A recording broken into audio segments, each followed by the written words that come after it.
Dreams Dreams promotion is 6 o'clock. The dark, when I lay down at night, I feel the fight in my heart. And I was born to win before me leave this earth. I'm gonna make my mark. A soldier might die, but we never go kneel young. Forever play my part. Forever brave and them I want down, me live like me some death on my door. Put my name in the stars, gon' get her for sure. Me get it and going for more, cause we not dead ya for snore. Me dead ya so for set a legacy like never before. Tell my daughter, tell my son, so them will never see poor. Never say quit, my only one, me dep on the floor. Dep on my last, I still a smile, I know man level the score. This I gotta work, me see the signs, but heaven not sure. The devil's so real, and anytime the blessing I pour. Had that hurt them to the core, the more your flesh free the more. Just the bravery, just the courage, you no get it a sore. Them will fear, but me no worry, come a day at the door. I'm a knock till every finger lay off the sore. I don't know the words, but it's a tough song. You would never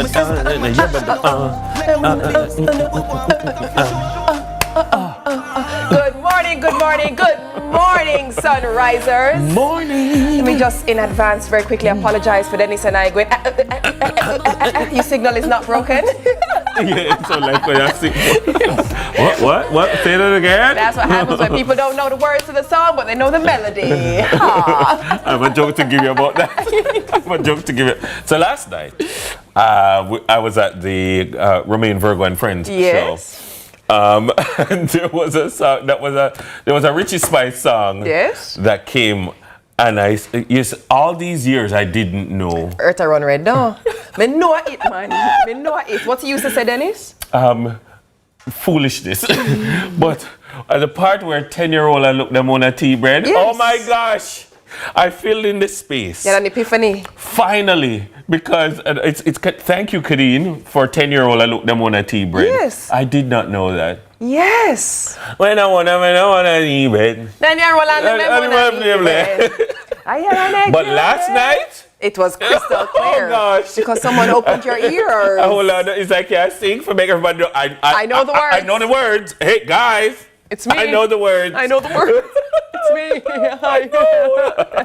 But can we please talk about the show? Wait, very quickly before we talk about the show. Yes, morning. If you're checking in on your channel, hey, how you doing? Morning. If you're on our Facebook, howdy. Hi. Or of course, if you're in TV land, we are very glad to have you with us on this good Monday morning. Dennis, can we talk about the show? It was such a good show. Like, what a good show. I came in a bit late, but I said I have to catch Mortimer. Same. Mortimer was so good. He did not disappoint. There's something about him that I think he now realizes there's clearly something that people love. Yeah. He just was so good. You know what I love as well? I think there's a space for all types of performances, right? Yes. But I'm not going to lie. I love a stand-up with a mic and a mic stand, or hold the mic, whichever, and sing a tune from here so down to here so, because sometimes people's favorite part is the bridge. Exactly. You know? So when you get to hold me and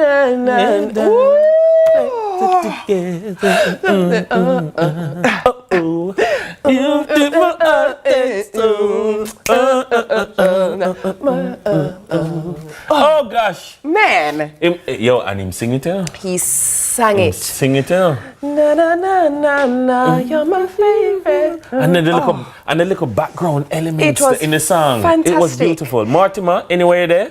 You Big were up yourself. fantastic. You were awesome. Then, I honestly feel like it was one of the best ways for me to spend Mother's Day. That show was a gift that kept on giving. Like when you thought you got it good because, Romain comes out and he brings on Marcia Griffith, you're like, whoa, there is a land there. Oh, great. And you're like, yeah, man, we're good now. Good now. Yeah, man. And then, money well spent. And then out comes, who was next? Omi. Yeah. And then Omi out comes Taurus Riley. And then out comes, ladies and gentlemen, you're not ready. Because none of us were ready. I wasn't. Ghost. What? Mr. and Ghost, I'll bite up in Ghost. Watch out. All the cameraman say, what? Ghost. Joy is done. Me say. Ghost and Ghost. Oh. You know when Ghost are sing, yeah, man. And when they go with the scarf. No, man, that's so show for nice. Yeah, man. That's so show for nice. Yeah, man. And then came Who was it after Ghost? Sasko. Oh, Capleton. Oh my God. No, Don't Capleton. change. We gonna do something about it. All rearrange. We gonna do something about it. Look here, when I say, I feel like we're going on and on, but if you missed the performance of Romain, Virgo, and Friends last I hope night, this show is a video product. it would be fantastic. I hope it's a video product somewhere, whether it's on Romain's YouTube channel or something like that, because I'm telling you, it's going to get a lot of views, Romain. So big up to the entire team. Excellent production. Yeah. The lighting, the stage, the set, the audio. Whoa. Yeah, it was clean. It was a clean show. Clean show. Clean. That's so show for nice. And just the excellent venue. Yeah. You know, the hiccup, it was just so well attended. Yeah, man. So the traffic to get in, but once you beat the traffic and you make it in, yeah, it was great. But Romain was here on Thursday and he told us come at 4:45. Yes, he did. When you don't he listen, I wasn't there at 4:45. Much later. But fantastic show. Really fantastic show. It was great. And it kind of set the mood off, right? Yes. But in the morning, I thought of it in the morning because I woke up early. Yes. And it was quiet. And I thought, yeah, Yandy's gift for Mother's Day is the quiet moment. So did you get one? I did. Yeah? I got a few. Okay. Because anyone who knows me, as Dennis just alluded to, you know, I love the sound of silence. So you'll just pull away and you orchestrated a quiet moment? I did not have to orchestrate a thing. What? It was perfectly orchestrated. My family knows me and knows me well, but I have to share this. I should have sent this to our producer, Sasha. My daughter did the coolest thing for my Mother's Day gift. It was actually one of the coolest things I've ever seen. Should I just, let me see if I can you get it? Let me see if you can get a close-up of this. That one? On 3? Yeah. How is that? How was that? Like, did it just spin? Yes, I think Judge it did. her. Oh, no. Okay, here we go. Okay. Can you see it now? Can you?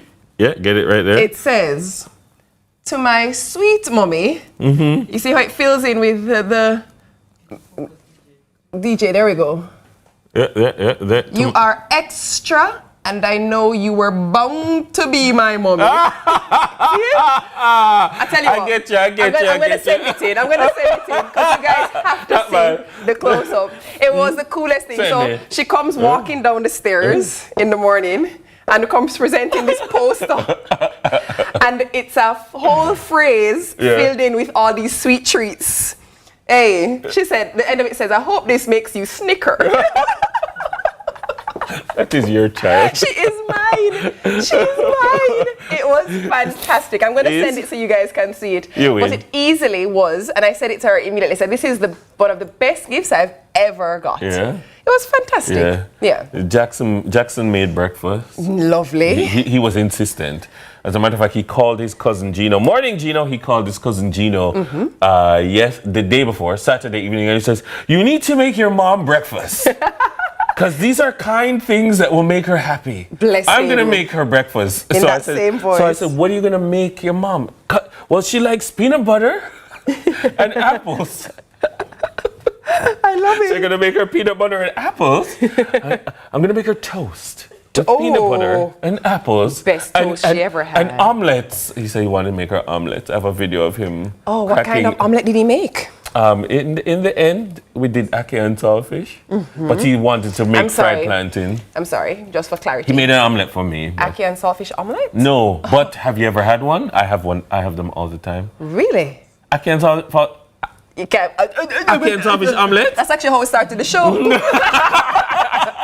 No, even at a hotel, I'll go in the ackee and saltfish. I'll have, can you make an omelette, please? Really? Yeah. Dennis, you might have just put me on. No, ackee and saltfish omelette is next level. So I do it all the time. Can we add a breakfast to serve segment this morning? I'm telling you. Okay. Yeah. I'm going to try. It works. Tomorrow morning? Amen. Let's do it. Yeah. But then if it's horrible, I'm going to say it's horrible. No. First of all, everybody know when the food not tastes good to me. It's very obvious. Interesting. Anyhow, let us head into our motivational quote that is not filled with ackee into this omelette. But it is a key to a good day. Oh, that's a great, joke. It says, it's a good day to start a good week. That's it. Full stop. It's a good, nobody days, because it's Monday. It's a good day for a good day. You know what day it is? It is International Nurses Day. Oh, great. And which is a global healthcare highlight that is celebrated on the 12th of May every year. It recognizes, of course, Florence Nightingale's birth anniversary, and it aims to give recognition to the profession's influence on the economy, society, and culture, while encouraging nurses' acceptance, support, and inclusion on a global scale. So big up to all the hardworking nurses, whether you're a registered nurse, whether you're a practical nurse, big up. It is International Nurses Day, and we salute you. Thank you for your service. Big up, of course. I have a well, she's basically retired now, but my aunt has been a nurse. She's been a matron. She's been, you name it. Big up Lady Marge, as you know, one of those veterans who've shaped so many other nurses. You know, I literally did not know my life without the experience of having a nurse in my home day in, day out. My mom was a nurse. My mom was a midwife up at the university. I remember. I was and about to say. let me tell you, you see, nurses. In the same way I speak of teachers, in the same way I speak of the police, in the same way I speak of, there are civil servants who allow us to live a civil life. The nurses, we salute you, we appreciate you. Our hospitals do not function without our nurses. We really appreciate all of what you do and what you mean to the ecosystem and the fabric of our society. Nurses rock. That's right. Very, very special. That's right. So big up to all of you. Me couldn't bedpan, you know. Me couldn't do it. You can. No. And especially, I don't know. You ever go? Well, I've been to A&E, and you know, when you have ball for pain, and everybody about nurse, nurse, and I'm like, you do this every day. Every day. Like you have to be every single day. This is your job. And what's amazing is they have to master the art of compartmentalization because they experience and see so much in their work, and to separate the work from home, to not come home with the weight of the work. Yeah, man. Kudos to the nurses. Kudos to you. For sure. All right. So, did you go to the auto show? I didn't make it. I had a very busy weekend. I lived vicariously through my friends. And their social posts. And they were dropping in the WhatsApp group, in the Brethren's WhatsApp group, because they're car people. And the promise that it would be the biggest was delivered. It was big. I saw, was it Michaela? Michaela, you worked the auto show? I saw Michaela and some content that she was creating for CVM. It was very good content, Michaela, by the way. I thought it was good. So I lived vicariously through Michaela's lens. Go check out Michaela and team. Sorry, because it's not easy to produce these things. But you know, but you are a burgeoning talent, I must say. Agreed. I was like, okay, look at her coming from my job. Something posted the other day, and I literally messaged her. She must go in on the WhatsApp and say, hey, on air host, we need to talk. I'm like, do you need a manager? But yeah, it was really good, and they did not disappoint. Who's celebrating a birthday today? Oh, you know what? Before we get into birthdays, I love when we continue to just hit milestones as a Jamaican people. I love this. There's nothing more beautiful to me than when people set out to create something and just let the creation do what it does. And then the creation does something that you probably never even see coming. But this one is one of those. Gramps Morgan, he's celebrating his first platinum plaque. Oh, yes, I saw this. Is, of course, extremely thankful for receiving his first platinum plaque for the song Let's Do It Again with J Boog. And he stated that he wasn't expecting any accolades when he collaborated on the track.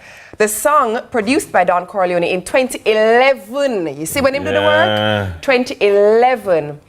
was recently certified platinum by the RAA and silver by the BPI. So congratulations to Gramps. You can imagine you do work 2011, 2011 and stop 14 years later. He probably platinum. Not even in his catalog of songs that he performs regularly. Yeah. And you're like, oh, thank you. Brilliant. But that's why we've said it here before. We'll say it again. Create Just things. create the thing. Create the thing. Create things. Yeah. This morning, I, did my morning prayers and a book just dropped. I'm going to tell you all about it during the break. Please do. A book just dropped into my, and I'm like, I started making notes. I started writing questions. I'm like, oh, I'm excited. Yeah. I'm excited by it. And I'm like, I have to write this book. Oh, please share it with me. I definitely want to hear. And then I'll tell you guys if it's worth sharing with you. All right, I'm going to say a belated happy birthday to dancehall artist Christopher George Palmer, better known as Mr. Lex. Liverpool never walk alone. Big up yourself, Mr. Lex. Hey, so people know your side. Yeah, man. Big up yourself, Mr. Lex. Oh, man. Also, happy birthday to all our sunrisers who are celebrating their birthday today. That's right. Happy May birthday 12th. to you. That's a cool day. I feel like May 12th is off with Mother's Day. I feel like somehow that they always 10, May 12, it's somewhere there. Right? Yeah. Well, you know what time it is. I know you can hear a little something coming in. It's coming in. So what we're gonna do? We're gonna run some Monday. And he will testify. He shuts the lion's mouth. Go ask those Hebrew boys if he'll stick by your side. They will identify. There's another in the fire.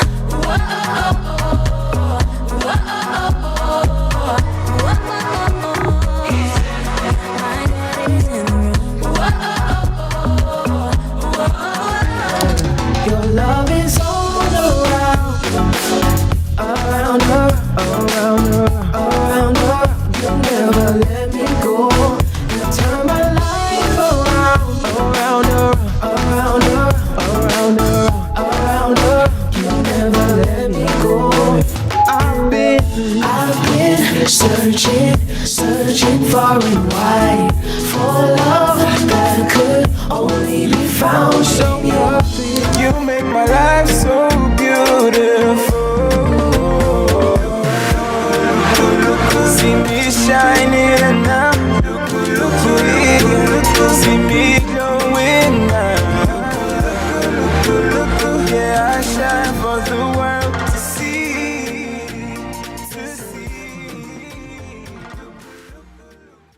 It's a very critical moment in this intense match. The tension in the stadium is palpable. He prepares for the free kick. Strike the ball and Do whatever the crunch you want. New KFC saucy wings. Delicious, hot, and spicy wings tossed in savory mango habanero or buffalo sauce. Wings that will crunch the rest. New KFC saucy wings. It's finger licking good. Miss your share from the NWC's bucket full of goodies? Don't worry. The debt amnesty package has been extended for another 2 months. From now until May 31, you could benefit from debt write-offs. To find out if you qualify for benefits under the amnesty package, don't delay. Let's hear from you today. Dial 888-225-5692 or 888 code NWC. The NWC Debt Amnesty, a part of our bucket full of goodies. Get tiles and get creative with your floors, walls, and all the spaces in between. Our knowledgeable sales consultants are happy to help create your beautiful finish with the latest designs in first quality porcelain, wood look, vinyl, mosaics, natural stones, and countertops. At Creative, you will get every tile you need for your residential or commercial projects. Creative Building Finishes, your one-stop shop for everything tiles. Visit our showroom at 5 Red Hills Road or call 876-929-5553. Get tiles, get creative. Keep us vibing.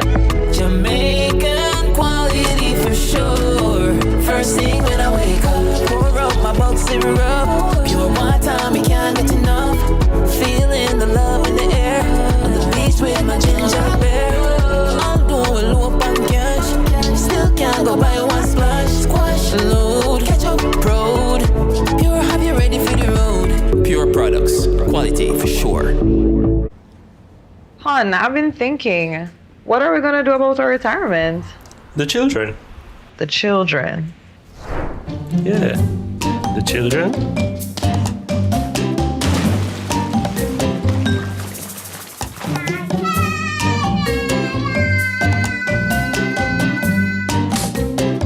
Contact our Scotia Insurance advisor for your Scotia Bridge plan. The children, huh? Scotia Insurance, we've got a better retirement plan.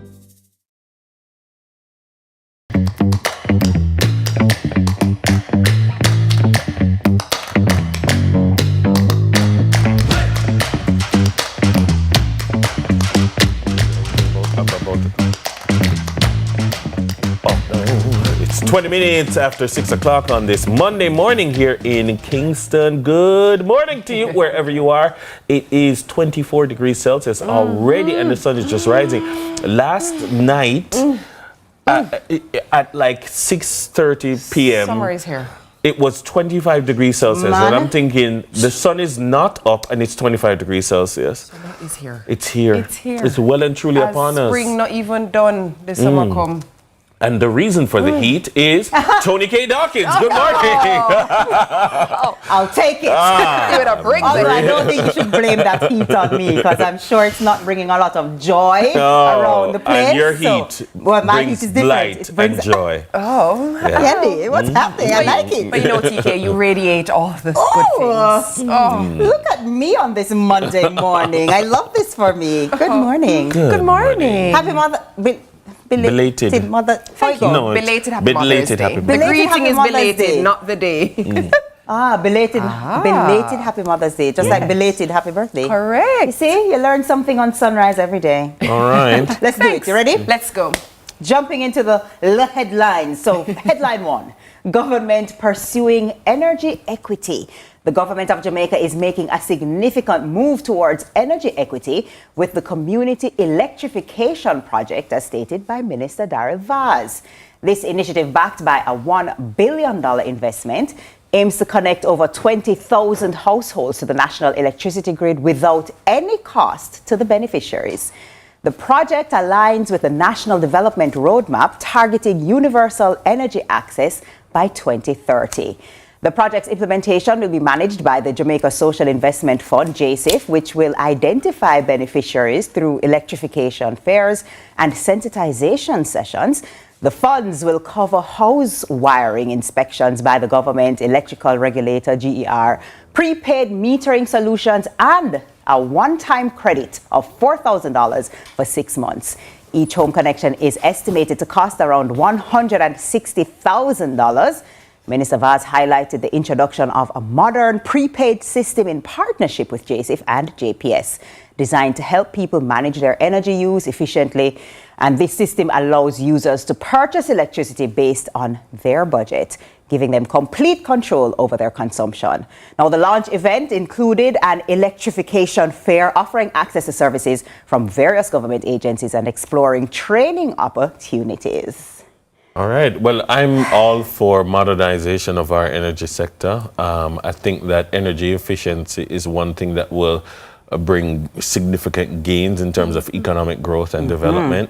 I think our age-old dependence on crude oil is something that we've said that we want to move away from, and I think that we should continue to pursue policies that move in that direction. These policies are ambitious, but I think they're doable if we can get them done right. And get them done, I mean, you know, all the procurement issues and this and that. But I'm encouraged by this concept of, you know, communal electricity or community electricity. I don't know what some of the communities don't have those values though. Like they have very individualistic values. And so like what happens when individuals like act as freeloaders and you know, and other people are carrying a disproportionate weight. But that is why I look at the word energy equity, because equity is about fairness. So equality is about getting an equal share or paying an equal share. Equity is about paying a fair share. And if you use more light, you should pay more. And you know, makes sense. And if you don't use a lot, then you should pay less. But if you're using you should pay. I was going to say, You by should pay. extension, if you're using, you should pay, and those who use and pay shouldn't be paying for those who use and don't. So what I like about this is that the pursuit would suggest it's getting more people hooked up to a regulated system that allows for a better management of how consumption happens, but then in exchange, how payment happens, because people are a part of a system that allows them access that they will pay for. But the good thing, as you say, is that it's designing, because there's no one size fits all. The way I get billed and the way I pay my energy bill It's works not for the me, same, yeah. but other people earn differently, Right. and their lines of expenditure are different. And so the way prepaid solutions might work better for them. And prepaid solutions do work. Yes. They work I know a very few. well. I know a few people who, may I put on some light? I'm like, what? And they're like, yeah, may I put on They some. load up the light credits. It works. It does work. It does. I But think it also causes them to be more energy conscious. I was Yeah. just about to say that, when it is, I think that one thing that the prepaid system does, it makes you more aware of your usage and more in control of your usage. Because, if you're just utilizing, at the end of the month you get a bill, you can be hit with a bill and it's like, I wasn't expecting this. Whereas with prepaid, you kind of have an idea of where you are, what you need, what you don't need. So let's see. I agree with you. I love it, and I'm looking forward to the beneficiaries benefiting. Yeah. Me I like police in my house, Hey, lock off that. While you're standing in front of the fridge, think about what you want before you open the fridge. How much time I got iron this week? Iron one time. Everything iron on one day. Hey. Next up. Next up, PIOJ sounds alarm about brain drain declining birth rate. The Planning Institute of Jamaica, the PIOJ, is sounding the alarm about a potential population crisis due to declining birth rates and significant brain drain. Easton Williams, a senior director at PIOJ, highlights that Jamaica's fertility rate is below replacement levels, and combined with high out-migration, the PIOJ is proposing global services partnerships as a solution. This involves training Jamaicans for specific labor needs in partner countries, allowing them to work overseas while remaining in Jamaica.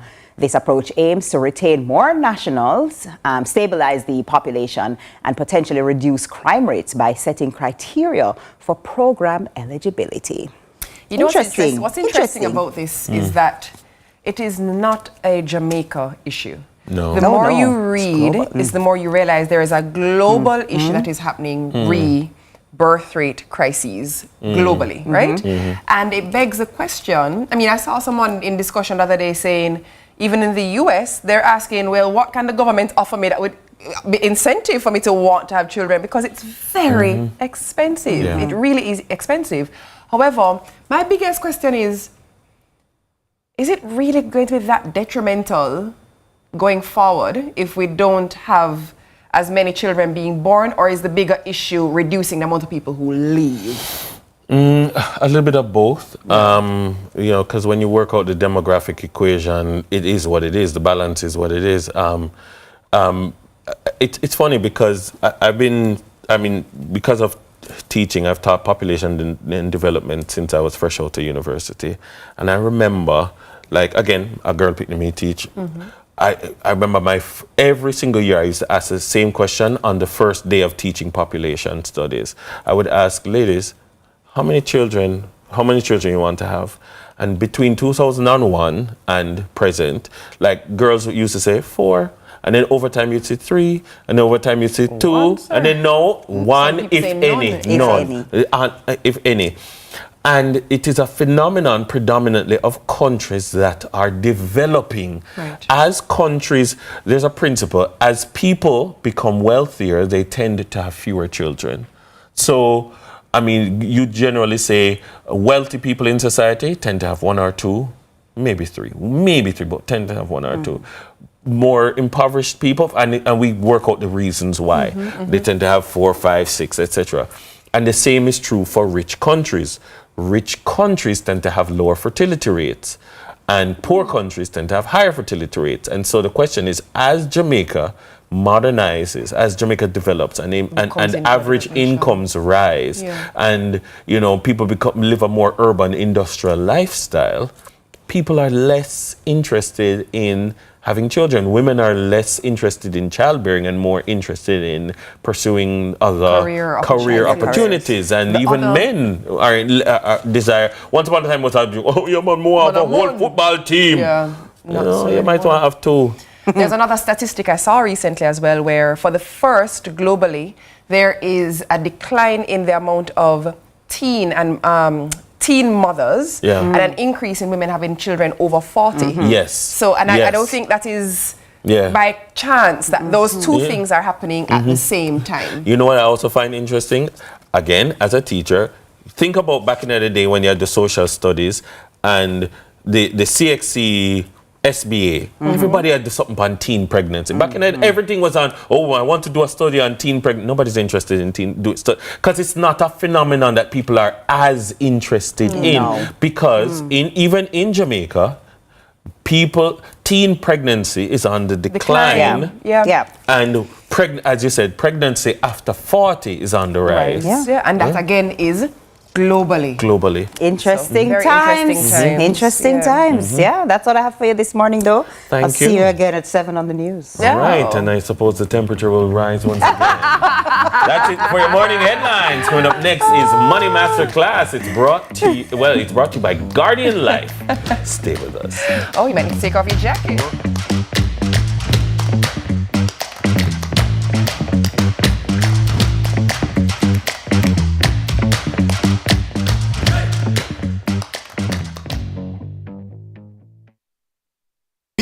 Is a lot more attainable with a Sagicor Bank Auto Loan. You'll be able to have your loan processed fast and hassle-free. We make it affordable with low interest rates. Your payments are manageable with up to 10 years to repay. Owning a new vehicle is comfortable with up to 100% financing. With a Sagicor Bank Auto Loan, your next ride is ownable and insurable. With discounts on auto insurance. With a Sagicor Bank Auto Loan, you'll be able to own the car of your dreams. There are lots of reasons to believe in a dog food brand. Great nutrition, great price, and your dogs love the taste. But what if it's also made for Caribbean dogs? No artificial colors or flavors, with an eye on the environment, so we only use paper bags. Then you'll be just as happy as your dog, truly. It's true, we love dogs. Should critical illness strike, don't let worry fill your head. Say hello to happiness and goodbye to worry with Guardian Life's new Ultimate Provider Plan. Secure your medical expenses in the event of critical illness ahead of time while benefiting from more investment portfolio and so much more. Give yourself and your family the peace of mind you deserve with Guardian Life's new Ultimate Provider Plan today, and live secure. Live easy. What can 16 extra grams of protein do for you? True Shake Protein Plus. With 16 extra grams of protein. Fuel the hustle. We love our country. Like you, we take pride in building Jamaica. The resilience of our people is cemented in our products, built to last for generations. Laying the foundation for thriving communities, we're committed to excellence and quality.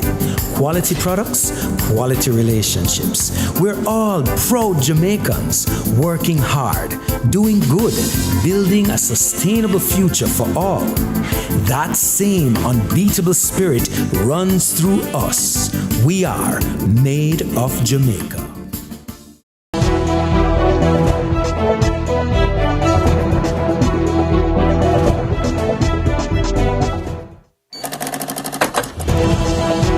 All right, welcome back to Sunrise, and thank you so much for choosing to stay with us on this here Monday morning. Right. So whether it's work worries, or saving struggles. Our financial educator Carlton is here with the answers. Oh, love that. Love a solution to a problem. So it's time for another Money Masterclass.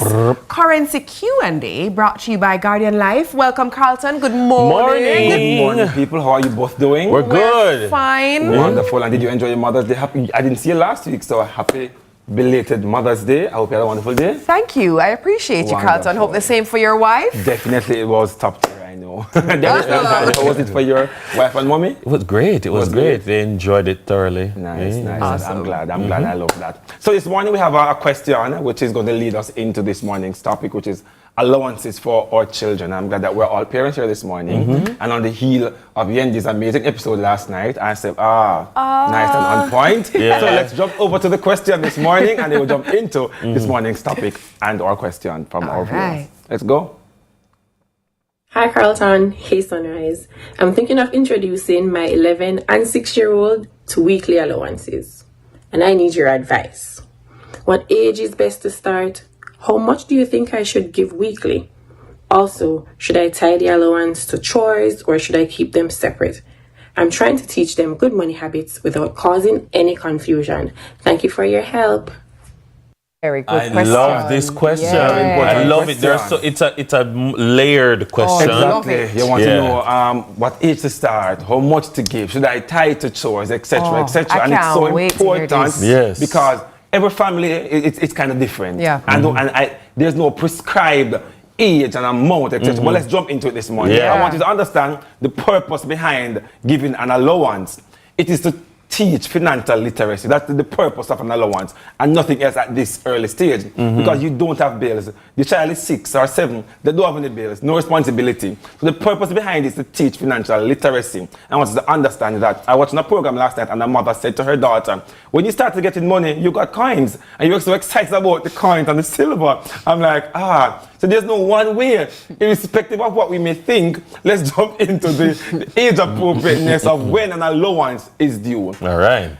So the earliest recollection of person giving allowance maybe start at age 6. And you may say 6 because you're going on to maybe primary school or prep school now. So they may start giving an allowance. Grade 1. But the average age is not about 9 or 10 now. Okay. And that is the factors determining when you start is the child's readiness. And they're interested in maybe money, spending money. They want to know, mommy, what this can buy, daddy, how can I buy this? So once you hear your child start having those kind of conversations or questions, you can start thinking about giving an allowance. So not because a child in your child's class got to at 6, doesn't mean that your child is ready for an allowance because it depends on your child at that point in time. So for example, my child is learning about money now and she's in grade 3. They start learning about money and the coins and the notes and she may ask questions, how much can $20 buy? How much can $100 buy? And I said to myself, I think she's not ready to start getting an allowance. But that's with my child. When did you introduce allowances to your children, if you have already? I introduced allowances when she started expressing interest in wanting to purchase things. Then I'll say, I said, okay. And I would tie them to something. When I get there, and then she would save up to buy that thing. So that's why I introduced financial literacy to her. She was about age 7. About 7? Yeah. Jackson have allowances? Jackson just turned 6. He's in grade 1. And the only thing he's interested in money for right now is to buy sour belt. So to buy sour belt at school. And so like he'll tell me it costs $100. And I ask him how many sour belt can $500 buy. So we have those kinds of conversations.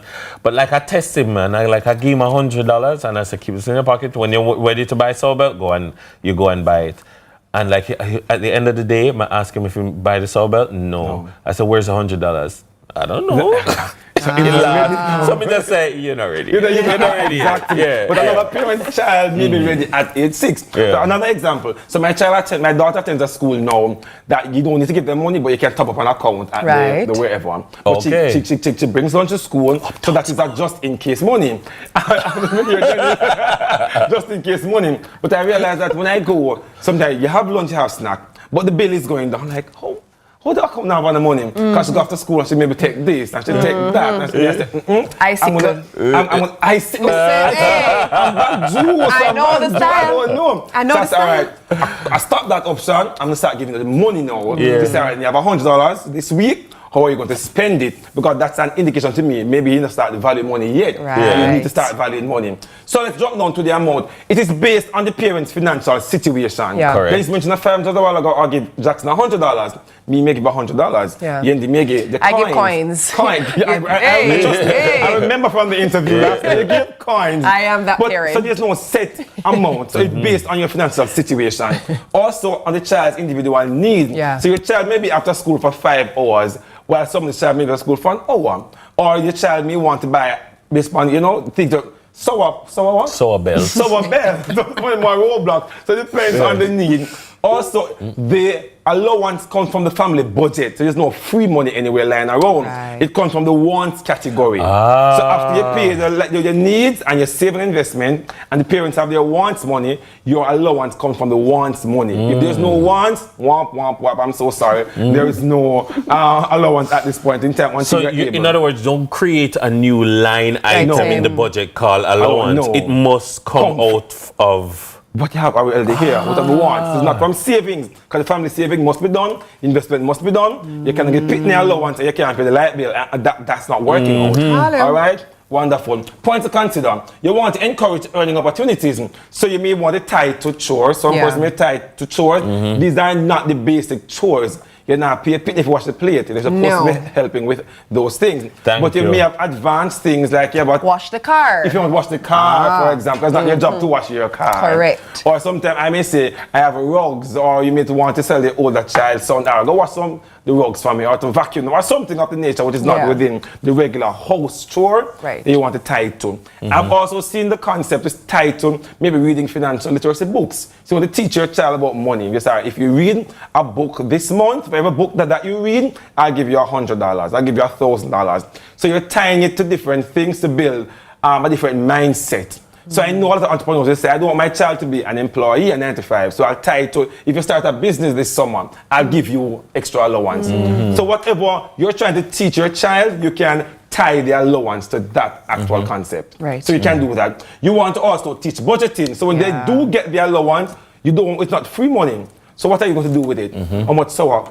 Bells. How much sour bells? All right, $30 for one. All right, so $100, you can get one sour belt, and you're going to save $20 out of this money, and you keep the rest until Friday when you can make it up and do something. So at least Jackson will understand, at least Izzy will understand, at least Zoo will understand what's the value of this money and how it should be spent. I will share this with you. When she was in prep school, on the days that she would not receive a lunch pan, she would get money and she would have to know, all right, she spend the money, whatever, she bring home the change. However, once she started high school, I gave her all her money on a Monday morning. Wickedness. That's what my mother did. She has the budget out the week. So the other day now, she had a short week because of midterm. And she come home and have food that don't come out of the school. She stop and get a meal elsewhere. Some say, where you get the money for buy that? She said, out of my lunch money. So some say, where you go the Monday and Tuesday? And she goes, oh. Oh, say I carried over. You're in the wicked. No, because this is how you learn budgeting. You learn consequences. If this money is for my lunch and it's allocated for my lunch, what me I do I buy extra food whenever you know If it wasn't saved from the lunch money. I tell you what she did though, Carlton. She packed up lunch pan with leftovers because she learned, and that's so important. Correct. Also, you want to encourage saving from the allowance. So apart from budgeting, saving. So tie a goal. So for example, I've told my daughter, whatever you save this year by November, I will double it for you for Christmas. Brilliant. And listen to me now. Love that interest. Any money, any money she get now, she has screw up. She find my money something. Oh, daddy, I found money. Cash flow. She put in her pants. Put it in her pants. But at least in her head, paid for. If she got $100 now, she wants to put only a part of it because she wants to save it. Because if she save it, she's going to get double or whatever for a particular goal for Christmas. Carlton, it's important. do you know I know the perfect child that you could adopt? On the brink of 40, but very self-sufficient child. Trust me, I want a parent like myself to do my interest. Because that's quite evil. And you don't even have to give me allowance to wash the dishes. Rest it. Discuss money concepts, the purpose behind the money. Why do you get this money? You want to have those conversations. As young as they are or old as they are, you want to discuss the concept with them when they get their allowance. But you also want to be patient and flexible because they are children. They are going to not buy the Sour Patch. They're going to come and buy fast food from the lunch money and you have to teach them, all right, don't do this. You're going to pack lunch next week because you have money this week. And that's the entire purpose behind giving an allowance. Because we as adults, sometimes we make mistakes. We may overspend a particular week or a particular month because something will come up. Imagine a child who's learning the concept of money. They are going to mess up at time, but you as a parent, you must be flexible and understand and hear what is that teaching ground for me because I want my child to do better with money. And as they get older, you want to adjust what you're giving them. So obviously when Jackson turned 12, you can't give him $100 per hour. Belt. You want to give me 1,000, maybe at that time then you give 10,000. But you also want to model the behavior as a parent. Don't say it and don't do it. So if you end that given is the extra money for the following week, is they going to say, well, whatever, because mommy can't find it. But notice that if I spend this money, I should not have spent it. I forgot. Figure it out. Leftovers from the fridge and figure it out. And that's exactly what we want to do when we give our children allowances. We're teaching them about money. So this child's month is so important that we not only give them the things, etc., but concepts and life skills that can help them to be better persons with their money in the future. So you know where to find me. It's Carlton G Stew across all platforms. Follow me. I'm a YouTube channel soon come back up. So you can just go and subscribe in the meantime. Like and subscribe. You so much. Yes. Hit the notification bell. That was really good. Very good. That. Nice gems. Nice gems, Carlton. I want to tell you, quick story. The other day, my daughter went to the supermarket with her dad, right? And he picked up 2 of something. And she paused and said, if you pick up 3, you get the wholesale price. And he messaged me right away and he said, big up. Big up. Exactly. So model the behavior. All right, that's all the time we have in this Money Masterclass Currency Q&A, brought to you by Guardian Life. Many thanks, of course, to Carlton or Guru as usual for helping to make sense out of it all. More Sunrise after this break. Please stay with us.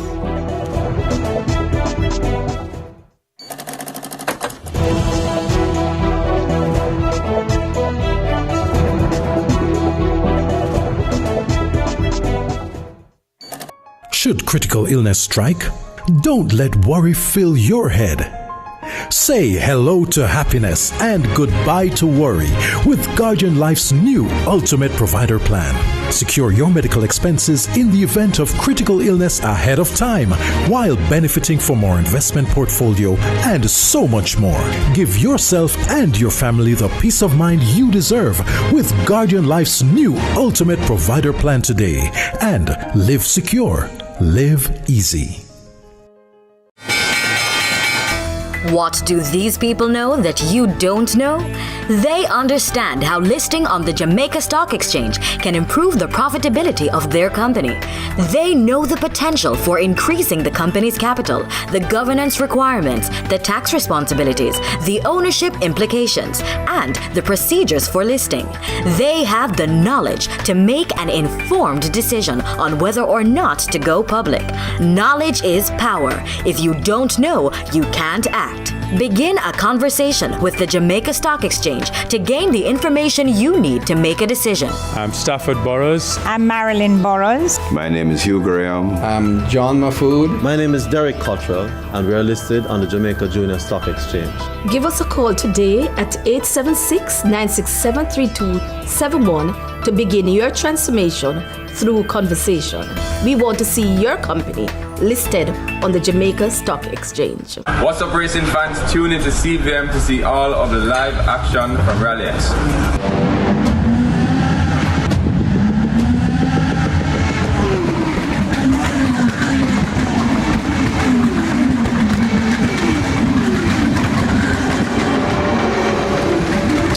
One race left to go today.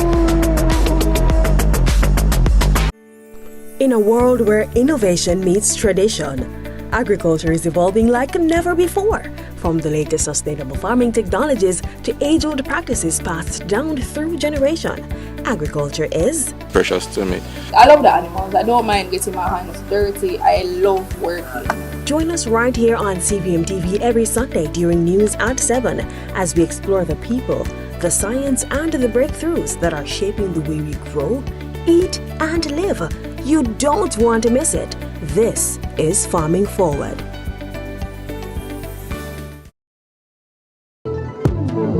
We a scatter, loud is silence, sarcastic a gather. No dirty up Jamaica more time them can't bother. And the government people a holla. Two parties and not one of them proper. Babylon a move like a fecal matter. Untold stories of things no well-being. Ganja fi gun, Haitian feelings. Selling out the country, stacking up the greens. $8 million matches back schemes. Actions over mouths, only come around. Hear that velvet voice. Good morning to you wherever you are. Welcome back to the sunny side of morning TV, where exactly we're here. Checking in from, of course, Kingston in Jamaica. Where are you checking in from? Let us know in the comments. Tell us your city in the comment section. That's where in Jamaica? Where are you? Type of moment. Yes, definitely. Yeah. We're definitely gonna highlight your part of the world because we do know that, of course, the viewership is global. Yes. Well, right now it's time for another Diaspora link up with a guest that is building her sound worldwide from roots to rhythm. Artist Kalia Shea joins us now to talk new music, life abroad, and how she keeps Jamaica close to her heart wherever she is. Kalia Shea, good morning. Good morning. Morning. Hi, good morning. Boy, I mean, you've been away, of course, because life happens and you build life. But tell us about Kalia Shea, the Jamaican girl. Tell us where you're from and just who this girl named Kalia Shea is. Hi. First, my name is Kalia Shea, but it's okay. Everybody mix it up. I'm from Jamaica, of course, Spanish Town. I was born in Spanish Town, grew up between Linstead, Hellshire, and back to Spanish Town. My dad lives in St. Andrew, so I go back and forth, depending. All right. Interesting. Big up Spanish Town, of course. Yeah, of course, right? Of very course. partial, very partial. Big up Spanish Town. Let's talk a bit about music. How did music become your thing? When did you realize that, I can keep a tune, but I can more than just hold a note? Well, I've always loved music. Remembering my mom cleaning the house and, it's me again, Ja. She always playing those kind of music. And then a youth club when I was about 12, 13, we did like a talent thing, and they were the guys from Edna Manley, and he gathered a group of us and we did a talent thing, and he was like, yeah, you have a voice and you should write something. And when I wrote it, he was like, yeah, you have something, you should work on this. But what do you think has shaped that something? Because your sound is particular. You've not gone in a particular direction, because there's lots of different places you could have taken your voice, or your voice could have taken you. But this particular sound, this roots, reggae, Afrocentric sound, what influences you?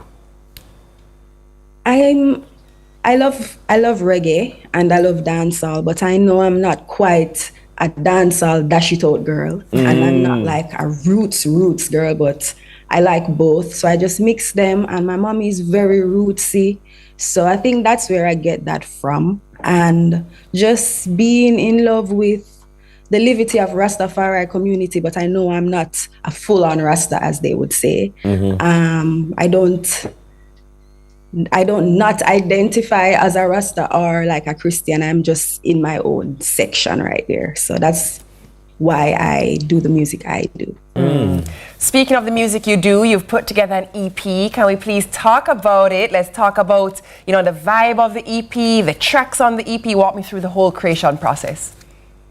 So Wesa Scatter that you just played is definitely going to be on it. It's like a fusion of dancehall, reggae, and world music, much like my personality, very random flyness basically.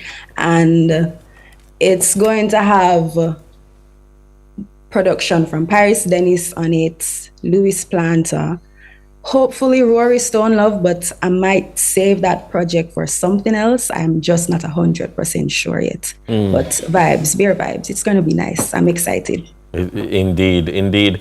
You no longer live in Jamaica, as we said before, but you maintain your Jamaican-ness, you maintain your sound, you maintain your love for the music. Tell us a little bit about where you are, some of the things that you're doing, and how you manage to infuse the Jamaican-ness and the Jamaican music in it all. Well, everything about me is Jamaican, so there is no watered down. I don't know how to not be Jamaican. In Florida, in the Tampa area, and there's a lot of music and festival around.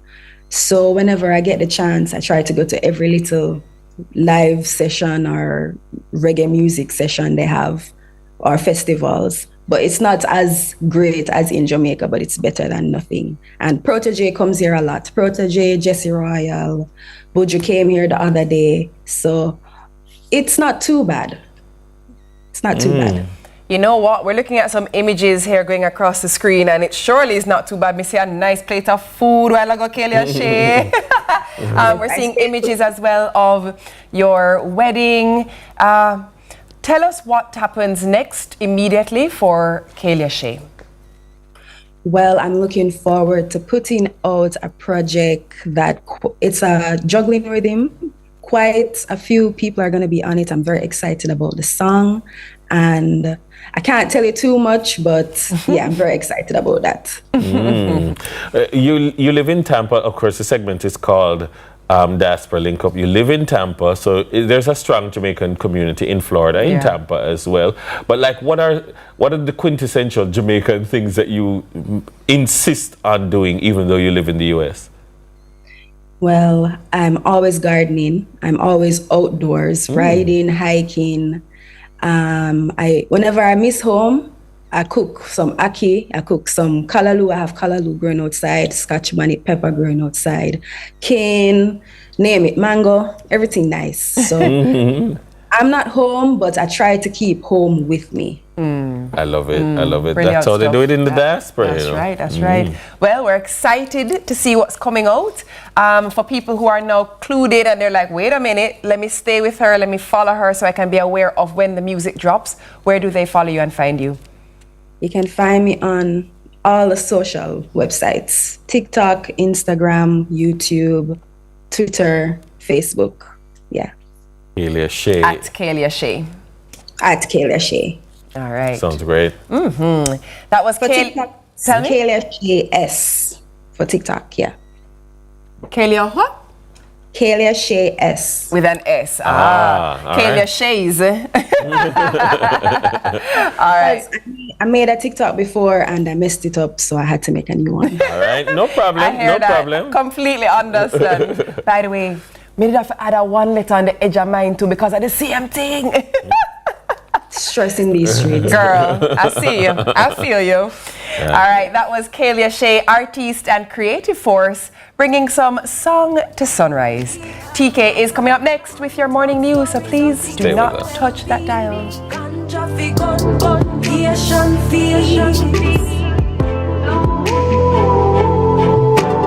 Selling out the country, stacking up the green. $8 million matches back schemes. Actions over mouths. Only come around when them want with votes. Vagabonds in power. At Courts, we know that mom is so much more than just a mom. Find her the perfect gift with furniture pieces starting at $11,199. Shop select fridges, stoves, washers, and dryers on credit and get 20% off. Get smart TVs starting at $24,999. Plus free gifts with select purchases. Shop for her today and pay later. So let's celebrate her as she is so much more than mom. Only at Courts, bringing value home. Offer ends May 24, 2025. Conditions apply.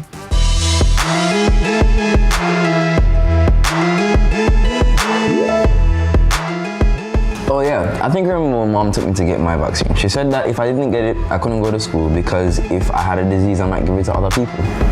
Yeah, what was that one vaccine called again? Something? I think it's called HPV. Right. I remember when we had to get that vaccine, and I thought it would be scary, but it wasn't. Just one quick joke, and that was it. Nothing changed. And we got to meet with our friends at school after.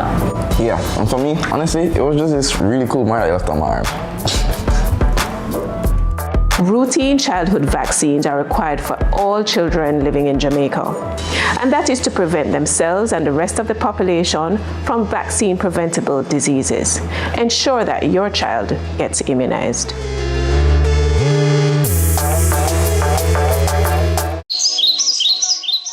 Transform your outdoor space into the perfect place for unforgettable memories. With Outdoor Projects Limited, we bring style, comfort, and durability to your outdoor living. Visit 29B Cardiff Hall, Runaway Bay, St. Anne. Call 876-920-1949 or email outdoorprojectsjamaica.com to book your consultation. Outdoor Projects Limited, bringing life to your outdoor living. The Time by Hyundai or Hyundai 5 free payments, 3 years free insurance, or 3 years free petrol bonus is 7 o'clock.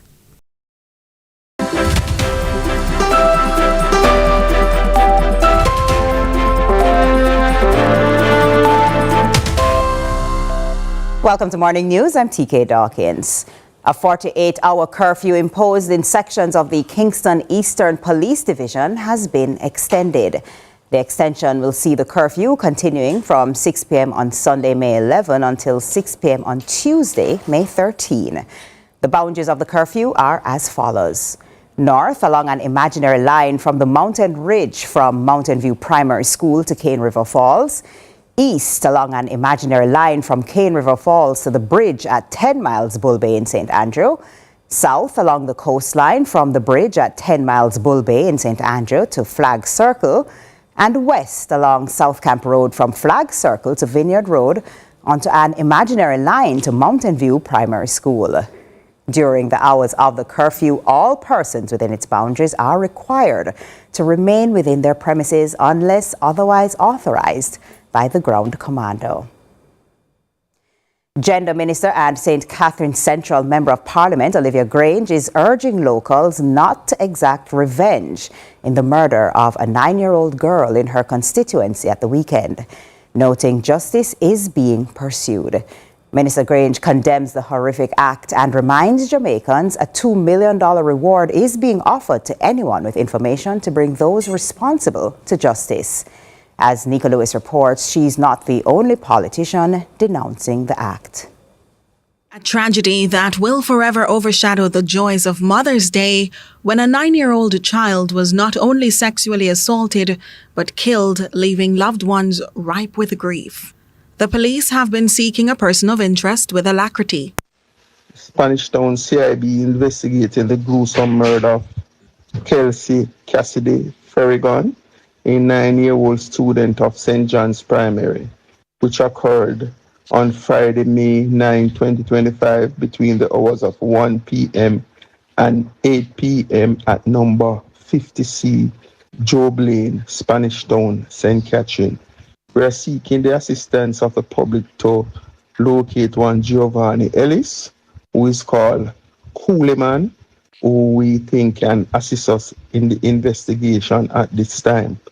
The public is also being asked to provide any information to the police that can assist us to further this investigation. It's a mother's nightmare. Member of Parliament Olivia Grange offered more than just her presence in the affected Spanish Town community, but also support for the family and a word of caution to residents. Like everyone there, I really feel the pain of this vile act to my core. Understandably, there's a lot of sadness and a lot of anger in the constituency, but we need justice for Kelsey, not revenge. I commend the police for the intensity of their investigation so far, and I urge my constituents to work with the police in our pursuit of justice. I'm calling on anyone with information about this horrific incident to make a report to the police. The ministers imploring prayers and help as the police soldier on. As a nation, we are all pained by this cruel and wicked act of violence. It feels overwhelming to us, but just imagine how much more difficult it is for Kelsey's mother, her family, and her friends, especially on the eve of Mother's Day. As the Minister for Gender Affairs and as Kelsey's Member of Parliament, I ask that we remember the family and the entire community in our prayers. As government, we will provide all the support that we can at this time, but your thoughtful prayers will also be appreciated. It's another attack on the innocence of the nation. The People's National Party issued a statement decrying the vicious act and demanding swift justice. Its youth organization in a statement adds the brutal attack and murder of an innocent child should shake every Jamaican to their core. The PNP Patriots are calling for tougher penalties for crimes committed against children. Much more work must be done to protect our nation's children. No child should ever have to fear for their safety, and no family should endure such an unimaginable pain. The justice system must send an unequivocal message that such acts will not be tolerated and perpetrators will face the full force of the law. We understand that a suspect has been named in connection with the gruesome act. We urge anyone with information regarding the individual's whereabouts to come forward and assist the police in ensuring that justice is served for Kelsey and her loved ones. Nika Lewis, CVM News.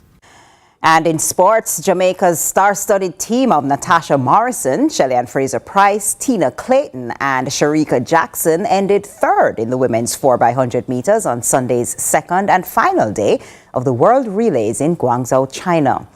The nation's sprint relay women clocked a season's best 42.33 seconds, with the win going to Great Britain in a season's best 42.21, with Spain getting second in 42.28. They already qualified for the World Championships. The men's team, however, did not finish in the second round after second-leg runner Julian Fort was injured midway his leg. Rowan Watson started the race, with Johan Blake and Kishane Thompson being the other two legs. It means Jamaica will have to seek another opportunity to qualify a men's 4x100 meter team for the World Championships in Tokyo, Japan.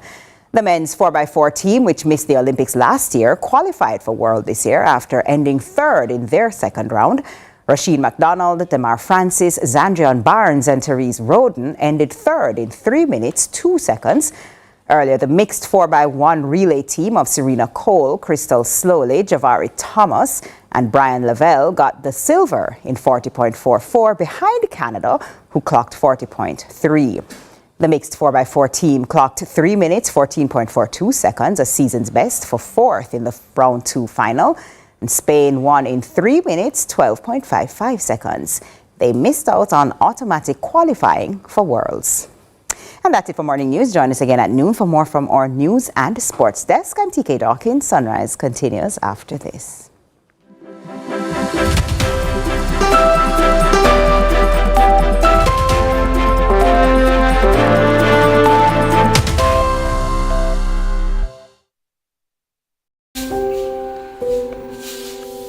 Dear my love, wife and mother, you are the heart of our home, the one who rises before the sun, making sure everyone else is ready to shine, yet the last to rest.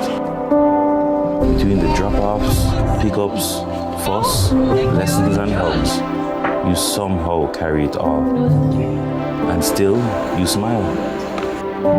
You teach with patience, you love with purpose, you act with strength. For our children, you are the world, but you're my everything. The reason we're grounded, the reason we are whole. This Mother's Day, I just want to say thank you for being the quiet strength behind every moment, even when your own heart is tired. We see you, we love you, and we're so deeply grateful to walk this life with you. This is motherhood. Are you ready for something mega? Mega Megamarts giving away a brand new 2025 Hyundai Tucson. Second prize, a mega shopping spree. Third prize, 30,000 monthly shopping spree. Okay, break it down for them. Spend $6,500 or more before GCT. Fill out the entry form on your receipt. Drop it in the box. That's it.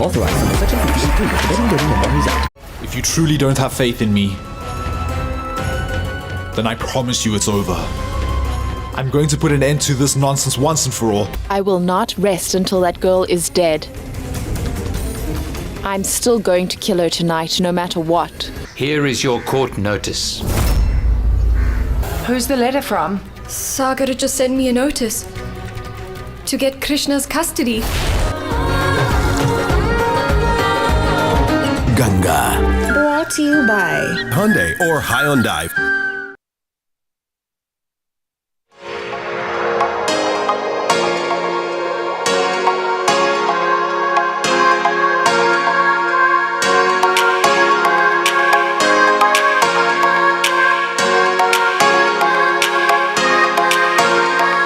All right, good morning and thanks for staying with us. Glad to have you back. It is UN Global Road Safety Week, and the message this year is loud and clear. Make walking, cycling, and riding safe. With motorcycle-related deaths rising across the region, especially among young men, the call for helmet safety is more urgent than ever. And joining us now is Vice Chairman of the National Road Safety Council, Dr. Lucien Jones, one of our faves over here at Sunrise, and Sidoni Preddy, Project Manager of the Road Safety and Road User Education Branch at JN Foundation, also a fave. Now I'll leave you out, Sidoni. And they're going to talk about the work of the National Helmet Wearing Coalition and why the time to act is now. Welcome to you. Welcome. Nice to have you. Good to have you. Good to be here. I'm going to begin this conversation by noting something. Last week, there was a day, I can't remember if it was Wednesday, but there was a day last week where I opened up a report first thing in the morning, and I saw over a 24-hour period, there were 4 road fatalities, all motorcycle related coming. We know that, we have issues in like Western Jamaica because of this a motorcycle subculture there, which is why so much of the work that you do in helmet wearing, takes place there. But even over the weekend, there was a fatality, I believe, where a motorcyclist and a bicyclist collided and one of them died. What is it about motorcycles and the way we ride them in Jamaica that is so perilous? The context of this really is that there has been a surge of motorcyclists dying in our country in the last 15 years or so. In 2012, when 260 people died, the number of motorcyclists who died was 41. 3 years ago, when it went up to almost 500, 150 motorcyclists died. That's a big elephant in the room as far as road safety is concerned in this country. And because of that, with the help of a global charity, FIA Foundation, we have started this coalition. And the main reason for this is to try and provide certified helmets for people to wear, and also to get motorcyclists to understand the dangers that they face on the roads. There's a mentality, though, if I may, that says, boy, if I ride in the bike, even if I have on a helmet, it not going to help me. Can we speak to that mentality and even maybe state some statistics, if you have, of what helmets can prevent and what they in fact prevent? The data is very clear. Yeah. The main reason why people die when they crash on a motorcycle, because of head injury. Yeah.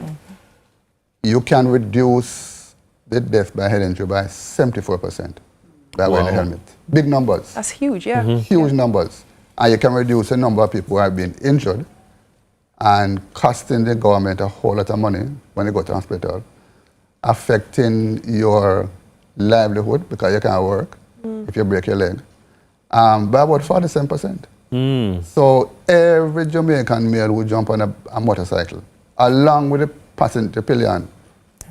is being warned for their own good, that you must wear a certified helmet, not just an ordinary helmet that used to people put on. Because some of those helmets, if you crash and drop on the ground, then are structurally sound to give you protection. And sometimes the strap will fly off. So we are being guided by standards from the US, DOT, standards from the EC Commission, standards from the Japanese Commission, standards which say that this helmet is certified. And part of the problem we are faced with now, as we talk about Global Road Safety a week, and emphasis on safe cycling and safe walking, is that even some of the helmets which are being imported in Jamaica today and across the world, and they are certified, but they're not standing up to the test. So we are proposing that, and this is part of what, and Sida will come to this, a regional think tank, and regional approach to this where we can have testing being done in the region, rather than depending only on what's happening elsewhere. Right. Sidney, first of all, I wasn't aware that the JN Foundation had like a road safety education department or sector within the foundation. Thank you for that, because partnerships are key. National Road Safety Council do they put on the educational initiatives that they want to without partnerships like JN Foundation. Now, why was it so important for JN Foundation to do this? So the JN Foundation has been involved in road safety for quite a long time. And with the statistics, it was very, very motivating to partner with the National Road Safety Council, and it's funded by the FIA Foundation, because 80% of those persons who die who experience severe to fatal injuries rather were found to not be wearing helmets.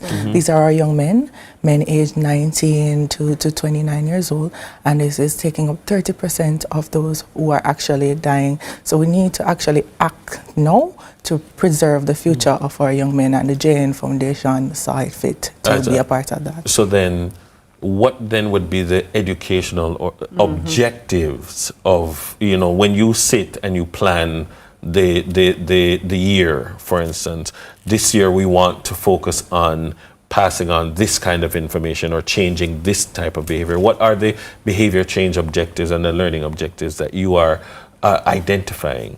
So for now, we are working on the National Helmet Wearing Coalition. We've been working on it, and it will go on till 2026 and maybe beyond. The learning objectives include helping persons to identify and use certified helmets at all times. There are models on the market that might appear certified, but they're not. So we would like to have persons be able to differentiate those and use them consistently. So like the funny looking black one that kind of looks like it looks like that funny looking black one, it looks like, you know, it looks like something from Alo. That's it. It don't work at all. So we need to get our people to understand. A, you must wear a helmet. B, you must wear a certified helmet. That's the message. Don't write this up. And pillions as well? Absolutely. Everybody. So let me ask you this. And driver. Let me ask you this, Lucian, because we're talking about helmets and certified helmets. A lot of what we see as pillions in Jamaica is actually often children. Yes. So let's talk about even the helmets for the children. Yes. If I have a child that I'm riding to drop to school or to pick up or whatever, I am supposed to have a specific helmet for that child, because the big helmet can actually cause more damage. There you are. I think you should be a part of the coalition. Well, then let me just shoot my shit. I wrote a WHO recently because of this very issue. They are saying that children under the age of 12, I think, because of the weight and height and stuff, should not be on a motorcycle. Correct. You know, it's convenient, and if you have 3 and 4 pitney and you want to carry them to school, well, you know, but it's dangerous, and people are dying. But 142 people have died for the year on our roads. Up to today, early morning report from the police. So we're talking about serious business. But in Westmoreland and Hanover, Westmoreland in particular comes to mind, there is a subculture of bike taxi, and you will see all 4 children on the bike, and that's how they get to where they need to go. I mean, how do you change behavior when you're up against an entire subculture? So the thing about it is it's not unique to Jamaica, right? This is in Uganda where other coalitions have done successful work in mitigating things like this. They do adjustments to the motorcycles to accommodate children. So there are modifications that can happen. A part of our think tank is learning from best practices from regional partners, such as Latin America and the Caribbean, so we can understand some of these cultural nuances and learn from it to provide information, evidence-based information to inform policy in Jamaica to have persons operate motorcycles safely. And if we just identify the elephant in the room and we can just call the spade, a big part of the issue comes back to a lack of discipline. Because if certain things are adhered to, it limits the risk significantly, i.e. speed limit, i.e. the use of road signage. Responsible lane changes. Right. Yeah. So a lot of personal responsibility also goes into this. So how do we adjust the culture? Well, public education together with enforcement is a key. Public education by itself is not going to make it happen. People don't change behavior because you appeal to them. Hey guy, ride carefully. No. If you feel it in your pocket and you lose your license, if you are convinced that you may die, so everything has to come together. Yeah. Changing public, but changing people's personal behavior is not easy. It's not. Yeah, it's not easy. But we are committed to making sure that this does happen. We are making some progress. There has been a decline in the number of motorcyclists who are dying this year compared to last year, which is a big, big thing. In terms of what I said to you, 150 who died a couple of years ago. We're making progress, and we are committed to the long haul. And as we say in road safety, it's not a single solution. There's no gun you can fire, excuse the metaphor, that you can say that's a silver bullet. It's 5 things that you have to do. You have to do them well and consistently and together. Provide safe roads, safe vehicles, safe road users, safe speeds. And when you have a crash, you must have an efficient system where you move people to hospital very quickly. Response team. All right. Thank you very much. Thank you very much. Keep up the good work. And we definitely look forward to a continued push where this is concerned. Our guests have been Dr. Lucian Jones, Vice Chairman of the National Road Safety Council, and Sydney Preddy, Project Manager of the Road Safety and Road User Education Branch at the JN Foundation. We're going to be right back in just a moment. We'll lighten up the mood with some football talk. The JPL preview is back. It depends on which side is your side. The mood might stay somber. No. Hold up now.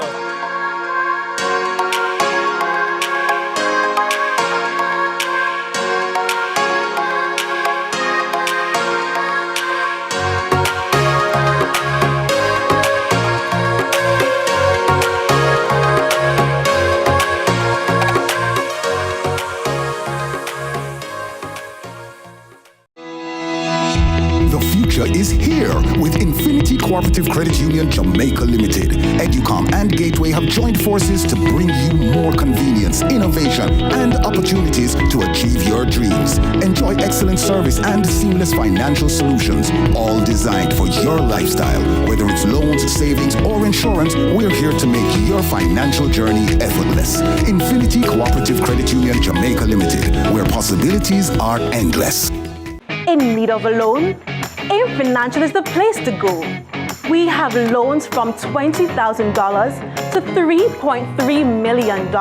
Get a loan to pay school or college tuition, medical expenses, bills, fix up your house, buy furniture and appliances, repair or buy a car. And when you're done, take a vacation loan. AIM has a loan for any purpose. Call AIM today.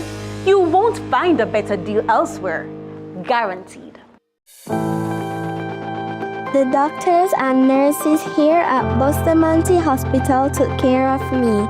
At Noel Holmes Hospital, we see hope every day. And the work of STAR is about collaborating at the community level to bring about social and economic transformation. Together, we can invest in safer and more empowered spaces for every Jamaican to thrive. Join us.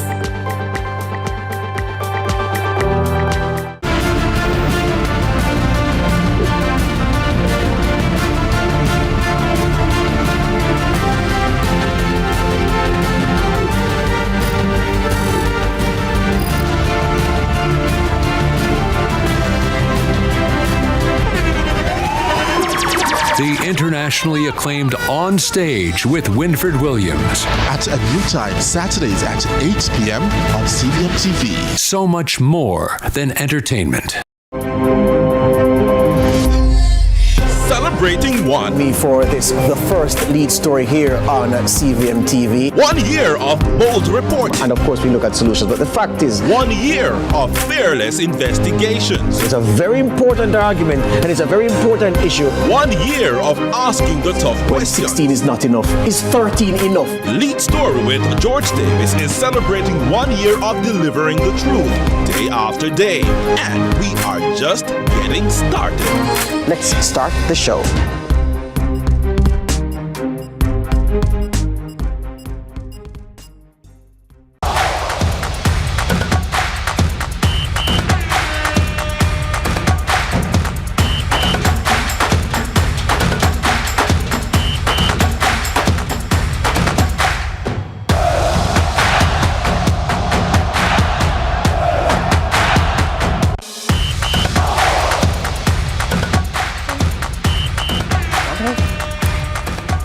All right, it's time to lace up your boots, or at least your remote. No, just pick up the remote.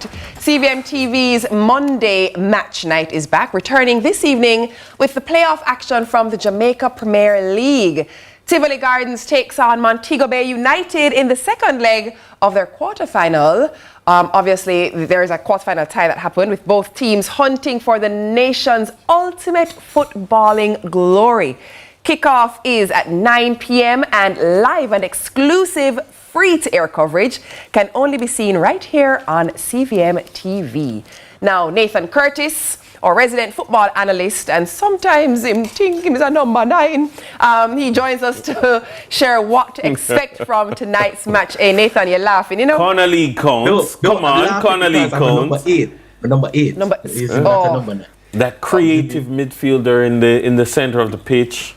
Glad to know you're thinking of so much more importance. All right, Michael Carrick. Good morning. Good morning. How are you doing? This is going to be a big match. Yes. This is 3 versus 6. This is for a spot in the semifinals. So it's all on the line, and it's a Tivoli team that's snuck into the playoffs. So it's, in one word, it's just everything. It's a do or die game for the Jamaica Premier League right now, and both clubs know this. Though you have a tie that's coming from a 2-1 where Mobay has the advantage, both teams really think they can win this one. So it's going to come down to discipline. It's going to come down to who's able to just outthink, outcoach, outrun, fight for it, because most people didn't even think Tivoli was going to be here. So it's one of those things you're just going to have to watch to enjoy. And I think there could be a surprise. I'm not going to say it just yet, but they're already surprised by making it to the playoffs. They've surprised by that first leg being able to even score a goal. It was 1-1 up to a certain point. Jordan Fletcher's goal kind of separated the teams. So it's going to be a really, really good game, and it's a lot to watch for right now. You mentioned surprises, but the reality, Nathan, is that Montego Bay is a really well-coached outfit. They have a really good system, and they have attacking talent at the top of the field to hurt you. Are you suggesting that Tivoli might actually pull off an upset? Because Montego Bay has shown that they are the ones who are going up against the favorites from St. Anne, and they really want to do one over. Does Tivoli have what it takes? Tivoli has what it takes because they made it to the playoffs. They made it to the playoffs. So they're on merit, yeah. A lot of people counted them out. You get me? This is probably the youngest team in the league next to Cavalier right now. They are playing some really, really good football. They've shown up all season. This has been a team that started off a little rocky, but they have consistently gotten better. A surprise wouldn't be too surprising here. I think for both of the quarterfinals that we're looking at, nobody expected it to be 2-1. Everybody thought it would have been all right. Mobay just kind of thrashed them in the first leg and keep everything going. They are not seeing that as a prospect. So right now, I think you could see an upset by Tivoli. Not saying that it's likely, though, to be fair. But it's possible. It's a possibility. It's Mobay's game to lose altogether because they have the lead. Yeah. And in a situation like that, for sure, Tivoli also knows that they're almost under less pressure, because they know that all they need to do is just go there and do what they've been doing, where Montego Bay is the one that have something to prove, really and truly, if you think about it. Yeah. I can say it to you this way. Tivoli's under no pressure. Yeah, Again, none. you never expected them to be here, so they're going to go out and they're going to be flying. Yeah. That's the type of football you love to sit down and watch. And when you have players like Nicalia Fuller, who has just been a surprise, and I think this guy is 2021, who's just been flying all over the field all season, a dead ball specialist. There's just a lot to look forward for from Tivoli. So yeah, it's that kind of game where you kind of go, could they do it? Maybe they could. So where's the stardust in this game? Who are the difference makers that we should be looking out for? I mentioned one for Tivoli with Nicalia Fuller, but I think the real stardust here is the wily old veteran Owen Gordon. He's been the driving force for Moby all season. So if there's going to be a difference maker in this game to pull Moby through, that's going to be who it is. He's been scoring from free kicks. He's been doing all the set pieces. He's been taking the little chances. He's been creating chances. The wily old veteran has continued to prove all season that he's just still at that top level in Jamaica football. And he's going to be, for me, that one factor that determines if Moby is able to beat Tivoli and continue on to the semis. You know, I have to ask you, and in the event that you get it right, I'm going to ask for additional numbers having nothing to do with football. But if you can call it, what will you say the scoreline will look like? Yeah. I mean, I would love to see Tivoli pull off that victory, but I think Moby has shown enough consistency all season, and I know Tivoli flying. Tivoli's played that type of football. Like, it's hard to count them out, but this should be a Moby victory, easily 2-0. 2-0? Yeah. Okay. All right. Well, it's on record. Clean sheet from Moby. That's what he says. Although he says a spoiler is still on the cards. All right. Thank you very much, Nathan. Looking forward to it. So remember, tonight is Monday match night between Tivoli Gardens and Montego Bay United. Kickoff time is at 9 p.m. And you can see more in the CVM News at 7 this evening, where they're going to give you an in-depth preview. Stay with us. Sunrise is going to be back after these messages.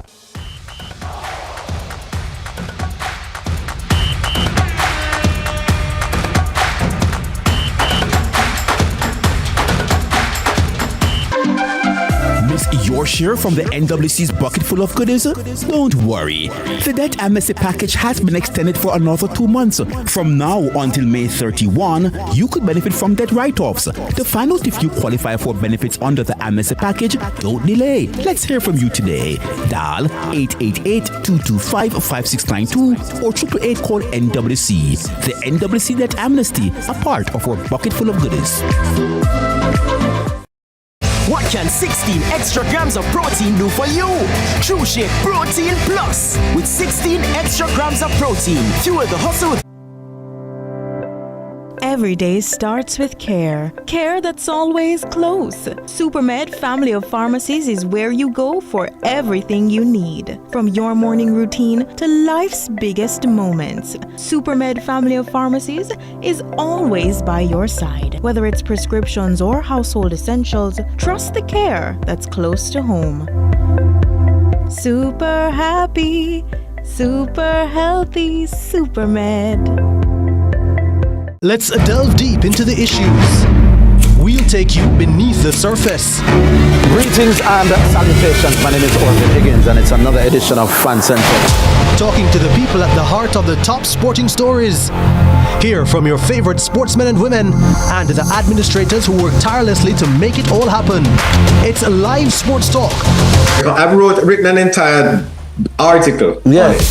Looking at all the major issues every Tuesday at 9 p.m. It's Fan Central.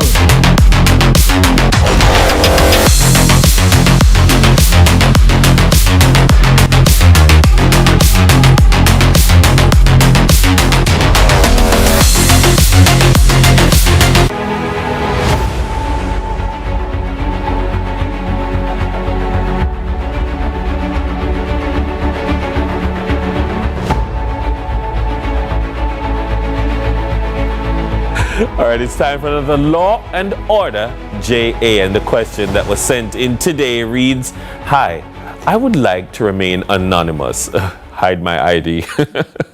I have been going to the same health facility for years to treat AIDS, which I was diagnosed with 10 years ago. I, however, just found out that the facility had a major data breach. I am deeply worried that my private medical records have now been exposed. What is the facility legally required to do in this situation? What can I do to get some recourse? Join us, well, that's the question. Joining us to tackle this question is attorney at law Chantal Bennett. Chantal, welcome. Thank you. Now, this is an area of law that is garnering more and more attention as we become more aware and sensitized to the Data Protection Act and just the responsibilities of organizations where data protection is concerned. First of all, the first question I'd want to know is, when you look at a question like this, where in the law do you seek to go to find answers first? Thank you for that. Good morning. You go to the Data Protection Act. That is the legislation that was passed, which outlines the obligations of patients as well as the health facility as it relates to protecting the data of patients. So by virtue of their job, they collect people's very personal data. What responsibilities does the legislation place on an entity that collects people's data in this regard? That's an excellent question. So in this circumstance with the health facility has a responsibility to collect and store that information in keeping with the data protection standards. Now in this circumstance, where there is a data breach, the health facility has a responsibility to provide a notification to the patient within 72 hours of becoming aware that there has been a data breach. And in this notification, there should be certain information. One, it should state the date that the breach occurred. It should also indicate the nature of the breach. And in providing the nature of the breach, it should indicate what type of data has been, what type of data is the subject of the breach. And in that circumstance, it should indicate what steps the health facility has taken to mitigate against the breach. So I'm trying to establish how. So we've established that they ought to, but like, what is the manner that would be sufficient? So for instance, if it is widely reported that a breach took place at XYZ medical facility, I know that you have data from me there at XYZ medical facility, but I don't know if my data was in the cache of data that was affected. Right. How are they supposed to identify and notify every person individually, or put out a press release and that's enough? All right, so the health facility has two obligations. As mentioned before, it has an obligation to every single patient that has been affected by the data breach. So they actually have to send a notification. If it's 100 persons, to those 100 persons. In addition to sending the notification to each of those individuals, it has an obligation to notify the Office of the Information Commissioner. The Office of the Information Commissioner is the regulator. And in that notification, the health facility would indicate that the data for 100 patients was affected by this breach. This is the nature of the breach. Sometimes it can have a cyber incident, or there might have been a mistake where the data was sent out to the incorrect person that should not have received the data. Right. So each individual has to be notified that there's been a breach. If you're unable to contact that individual, then you could use, for example, you were speaking about if they could do, I assume, like the newspaper or something to that effect. You can do that as well if you're unable to contact the person directly. All right, come talk truth. Suppose it's not like a big breach. Suppose like I was just supposed to send it to you, but I end up sending it to Michaela. So nobody really know, because it's not like it was a hacking or nothing, but I sent it to the wrong person and now she has seen everything. And I may call her and she says she deleted it, but she saw it. Well, she deleted it, but she saw it, and the fact of the matter, it's my personal data or Mr. Anonymous' personal data, and it has been shared with someone that it should not have been shared with. So there has been a breach, and you have to report it. If you don't report it, you could face a penalty or some other consequence from the Office of the Information Commissioner. So there is no baby breach or any little breach. The fact of a breach is sufficient. Yes. Yeah.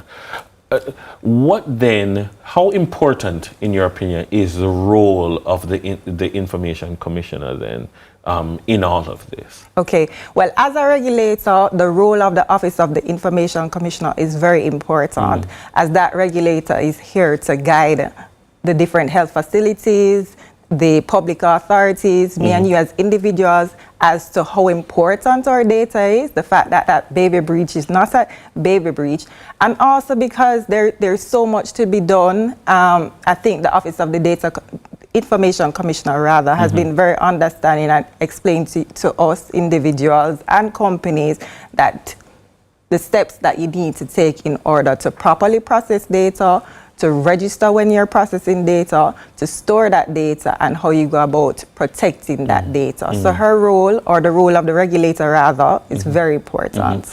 So Chantal, there are persons now who are saying, but we not problem, because we may not be a health facility, but we, by the nature of our job, we take in people's personal data a lot.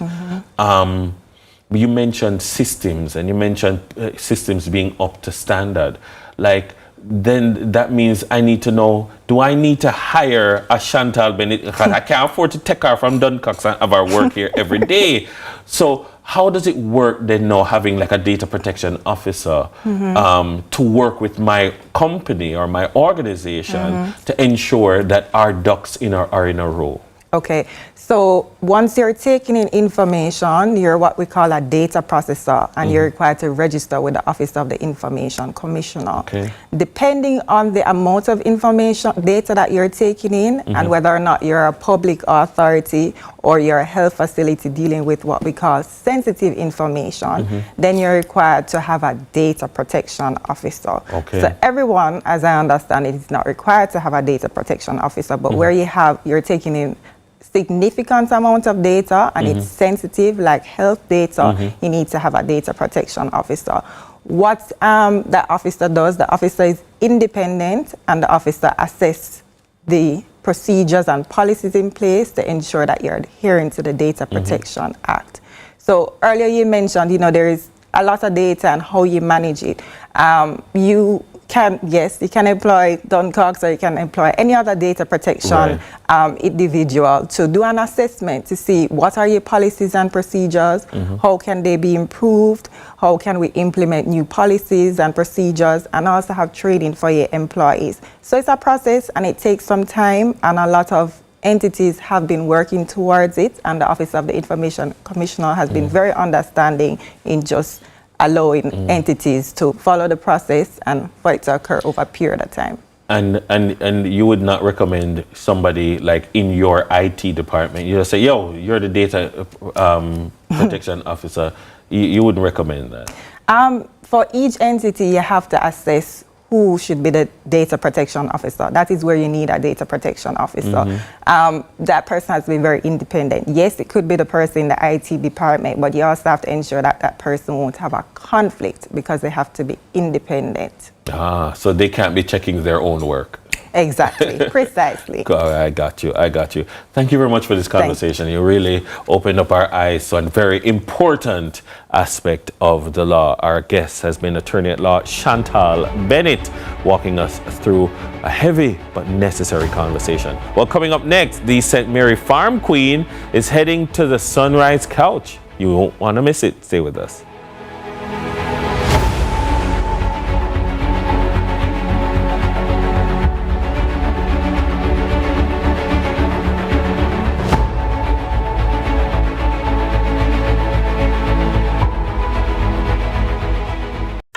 From politics to global events, from social issues to breaking news, Lead Story Prime dives deeper, cuts through the noise, and uncovers the stories that shape your world. Join us every Tuesday at 8 p.m. for Lead Story Prime with me, George Davis, for an hour of incisive analysis, expert interviews, and unparalleled coverage of the issues you care about. Lead Story Prime, your front row seat to the most compelling discussions. Lead Story Prime, where the truth comes first. Only on CVM TV. In a world where innovation meets tradition, agriculture is evolving like never before. From the latest sustainable farming technologies to age-old practices passed down through generation, agriculture is precious to me. I love the animals. I don't mind getting my hands dirty. I love working. Join us right here on CVM TV every Sunday during news at 7 as we explore the people, the science, and the breakthroughs that are shaping the way we grow, eat, and live. You don't want to miss it. This is Farming Forward. Hey you know all the people in your business? You should take advantage of CVM TV's unbeatable small business advertising package. Trust me. And get your goods and services in front of your customers today. For $150,000, you get a high-quality professional commercial. Plus 20 prime-time commercial spots. That's massive exposure at a fraction of the cost. Including on the #1 morning show in Jamaica, Sunrise. So don't wait. Call us on 658-208-5377 and see your business goals happen right here on CVM Television.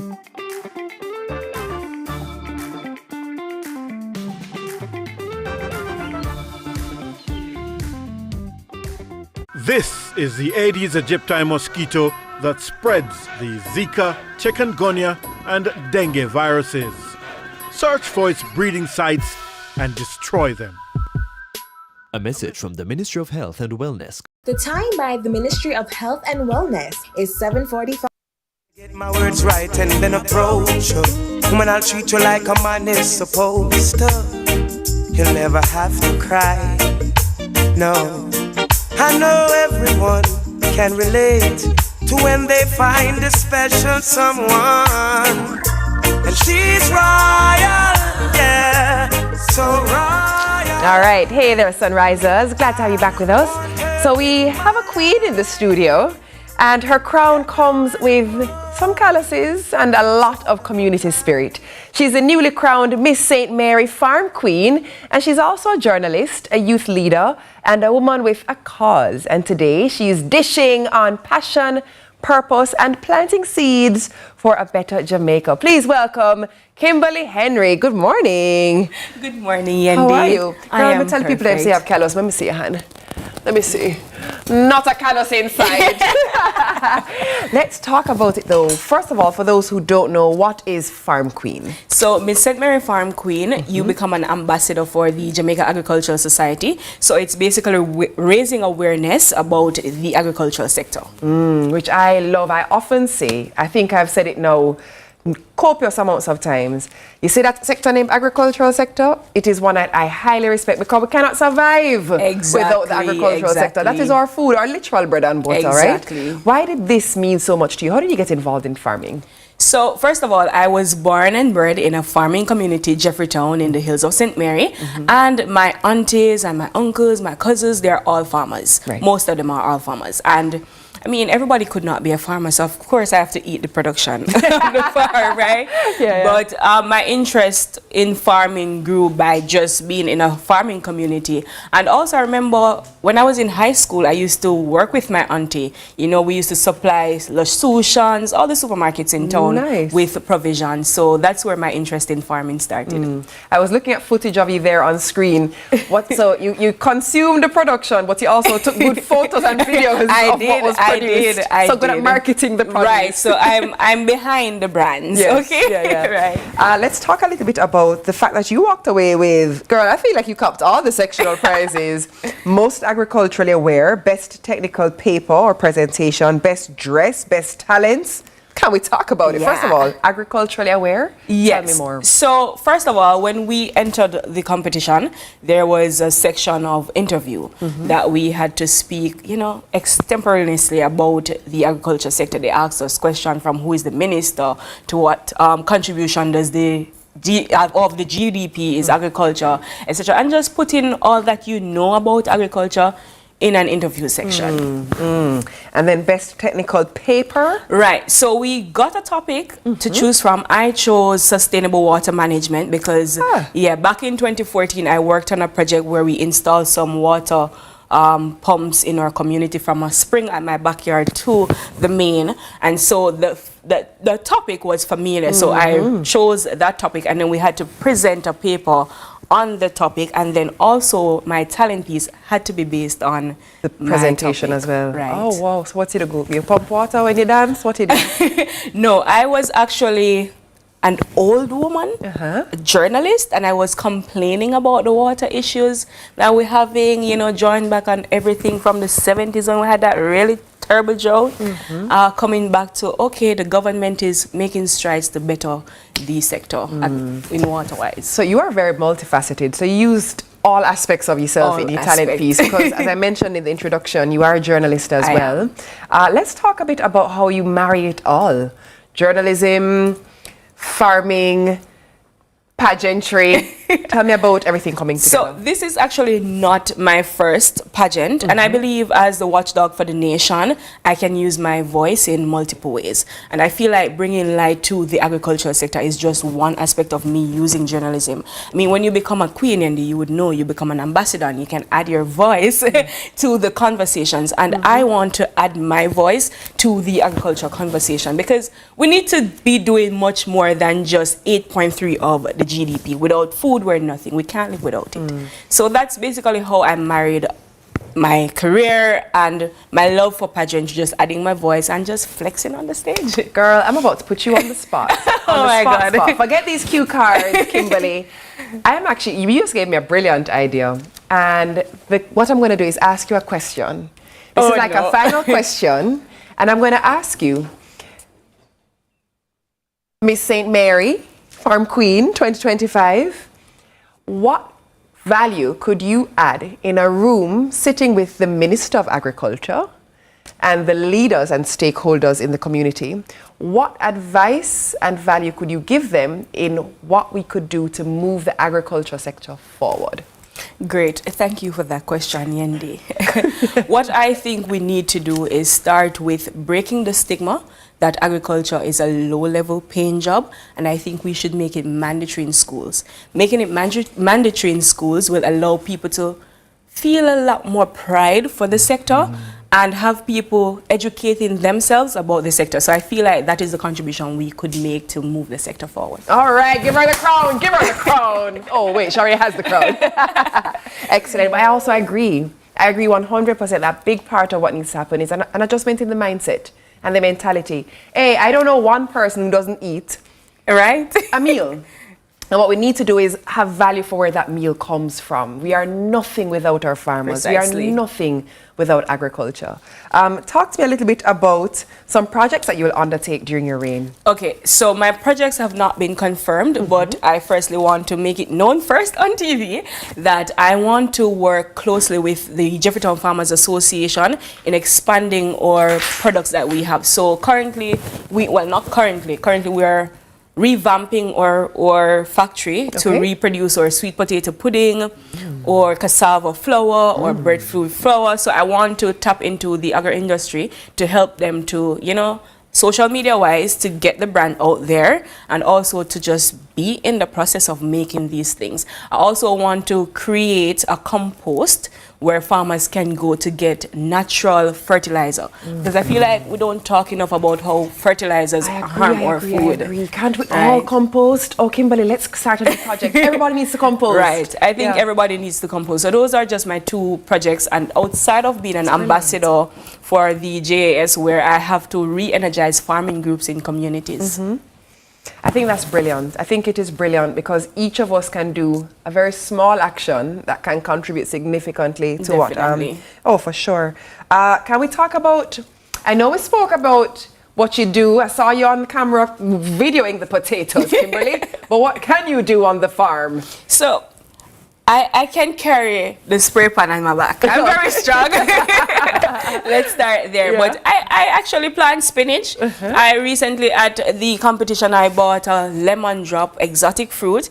I should be planting that this weekend. I've planted tomatoes before, pepper. As I said, I'll go around the farm and do a little other things. Brilliant. Let us talk a little bit about, I'm going to again ask you a completely far off question. pageants, some people are just like, why are we even still doing this thing? Give me a reason why you did the pageant and why you think this still has relevance, whether it does or doesn't. I think pageants are still relevant, and excuse the beauty side of pageants. It gives you a voice as a young woman, as a youth, especially in agriculture. It gives you a voice to add to the conversations, and I think sometimes we do ourselves an injustice because we don't utilize the experience well enough, and maybe that's why people see, oh, it's not relevant because they're not seeing us and we're not doing anything. But it gives you a voice to be added to the conversations, and you can make changes using your crowd. You sure can. And I know you sure will. I can feel it. You're going to have a fantastic reign. I wish you everything that is good on this year and beyond. Congratulations. Thank you so much. Girl, you're going to do big things. Bring me one tomato. Or one, what's that, lemon drop? All right. When it's 5 years' time. Give me 5 years for it too. All right, bring the pepper come instead. Our guest was Kimberly Henry, brilliant, grounded, and of course, full of heart. Congratulations again on her 2025 St. Mary Farm Queen win. We wrap things up right after these messages, so please stay with us right here on Sunrise. And when they ask what a good woman's made of, she's not afraid and ashamed of who she is. She's royal, yeah. From politics to global events, from social issues to breaking news, Lead Story Prime dives deeper, cuts through the noise, and uncovers the stories that shape your world. Join us every Tuesday at 8 p.m. for Lead Story Prime with me, George Davis, for an hour of incisive analysis, expert interviews, and unparalleled coverage of the issues you care about. Lead Story Prime, your front row seat to the most compelling discussions. Lead Story Prime, where the truth comes first. Only on CVM TV.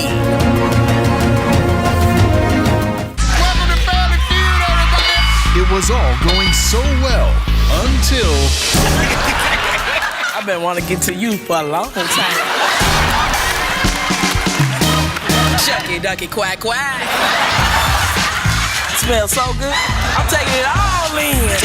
What y'all laughing at? all new Family Feud. Yeah, buddy. I'm getting scared.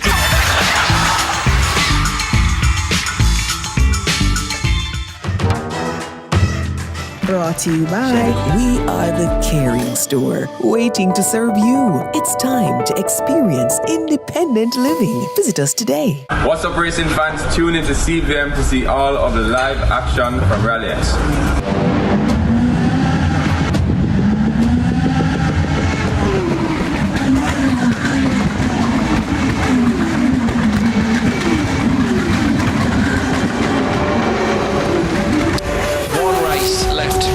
Today.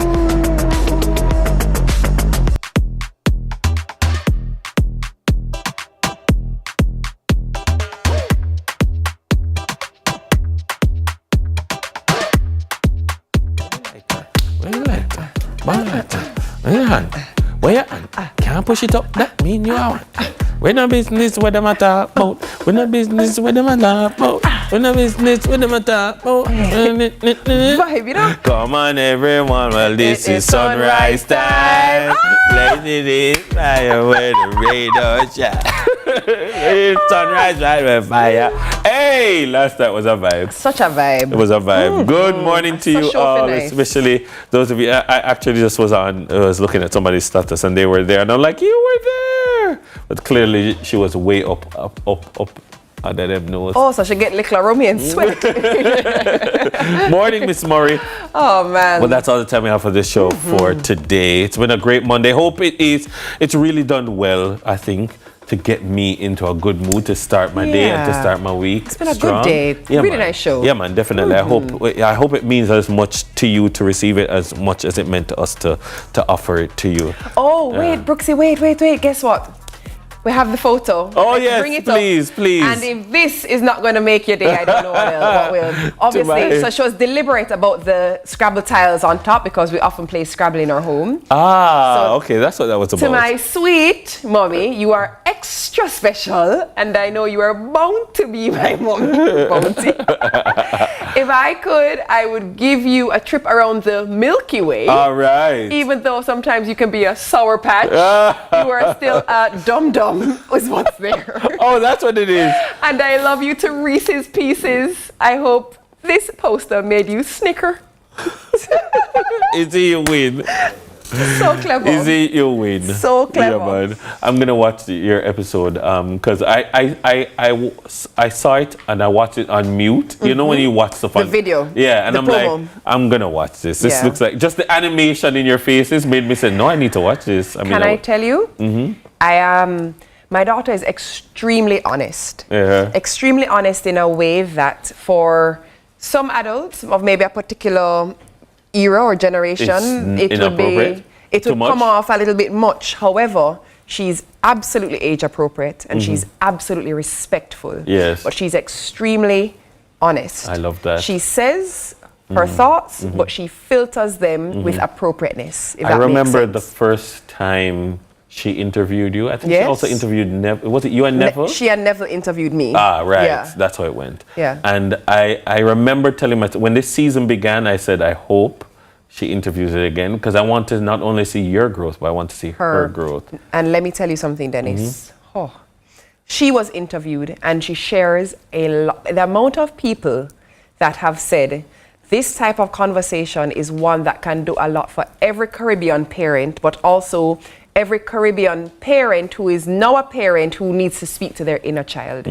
So I would just say, shameless plug, watch Odyssey with Yendi. The episode is up on YouTube. I promise you it's worth the watch. I mean, it always is, but this one is extra nice. It is. And the last one was really good too. Thank you. Yeah, With definitely. Idonia. Thank All you. right. Definitely, if you want to rewatch this show, you can. Michaela has got you covered over there on YouTube at CVM TV, and for all the fun stuff in between on Instagram at CVM Television. Of course. Yeah. Special big up to our catering sponsor, Mothers. You can't start today hungry, of course. Come on now. So be sure to head on over to Mothers. Ooh. Callaloo and cheese patty. Go get your breakfast. But there's a callaloo patty or a mackerel or a callaloo or a the mackerel rundown, I mean, I've been chicken. eating a lot of it, but the options are wide. They're wide. Head on over. They're wide. But more importantly, after you fill your belly and before you fill your belly and in between filling your belly, have a wonderful Monday. Indeed, indeed. Take Bye. care. Take care. Blazing me fire and rain. Come on, everyone, can use the fire time. I'm the real fireman and fireman man. What we got for you? Turn it up, turn it up, burn it up, turn it up, burn it up, turn it up, burn it up. Hey, yo, who you like that? Burn a fighter. Who you like that? Burn a lighter. Who you like that? Burn back lighter. Who you like that? Burn a spiker. Where you on? Where you on? Let me see you one from you a bunch of chicken. Where you on? Where you on? Can't push it up, that mean you a one. Where you on? Where you on? Put it up, hold your legs so long. Where you on? Left, right, one arm. Yo, jump. Me no business when them a talk out. I'm in no business when them a walk out. Man a smile and with them a laugh out. Them give me speed the one of them ah. Me no business when them a talk out. Me no business when them a walk out. Them give me speed the one of them ah. Follow them a blaze and jump go like French. I know for them a black, no problems.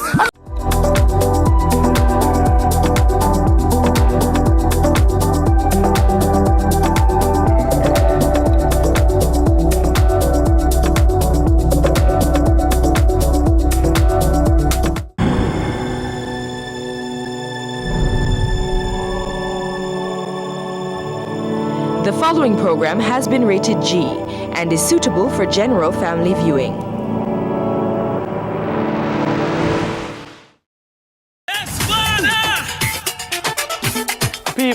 People, we now waste no time. It is already episode 2. We are on the holy road